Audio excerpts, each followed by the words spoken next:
তো কেমন আছেন সবাই? আজকের ভিডিওতে আমি আপনাদেরকে শত্রুকে উচ্ছেদ করা বা শত্রুকে বাড়ি ছাড়া করার একটি বিদ্যা দেব। তো কী এরকম মন্ত্র, কী তার প্রয়োগ সেটি জানতে হলে ভিডিওটি মনোযোগ সহকারে সম্পূর্ণ দেখবেন। আপনারা দেখছেন তন্ত্র মন্ত্র ও আয়ুর্বেদ সম্পর্কিত চ্যানেল জয় মা দুর্গা। আমি আপনাদের সঙ্গে ইন্দ্র। এমনই সব ভিডিও পেতে আমাদের চ্যানেলটিকে সাবস্ক্রাইব করুন, পাশে থাকা বেল আইকনে ক্লিক করুন। তো চলুন শুরু করা যাক।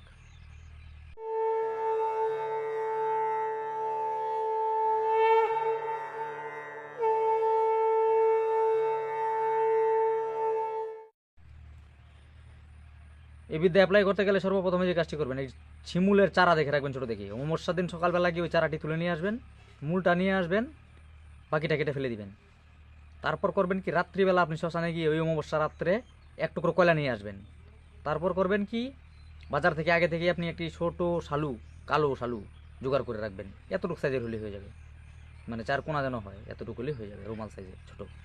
তারপর করবেন কি, লাল সুতো নিয়ে আসবেন অল্প। তারপর দক্ষিণ দিকে মুখ করে বসবেন। বাড়িতে কিন্তু এই ক্রিয়া করতে যাবেন না। রাত্রিবেলা আপনার বাড়ির বাইরে কোনো ফাঁকা জায়গায় হোক বা নদীর পাড়ে বা কোনো শ্মশানের আশেপাশে বসেও করতে পারেন।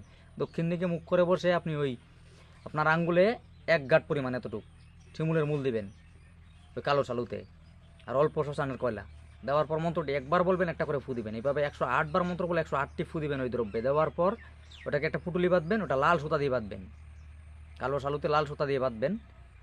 বাঁধার পর আপনার শত্রুর বাড়ির যে কোনো জায়গায় গেড়ে দিয়ে আসবেন। এতে করে অল্প দিনের ভিতরে, কিছু দিনের ভিতরেই দেখবেন যে আপনার শত্রু বাড়ি ছাড়া হয়ে যাবে। তো এই মন্ত্র আমি সরাসরি সবার হাতে দিতে পারবো না। এটি নিতে হলে আমার সঙ্গে হোয়াটসঅ্যাপে যোগাযোগ করবেন। ডিসক্রিপশানে দিয়ে দিচ্ছি আমার হোয়াটসঅ্যাপ নাম্বার। এই নাম্বারে আপনি আমাকে হোয়াটসঅ্যাপ মেসেজ করতে পারেন। আশা করি ভিডিওর সম্পূর্ণ অংশ বোঝাতে পেরেছি।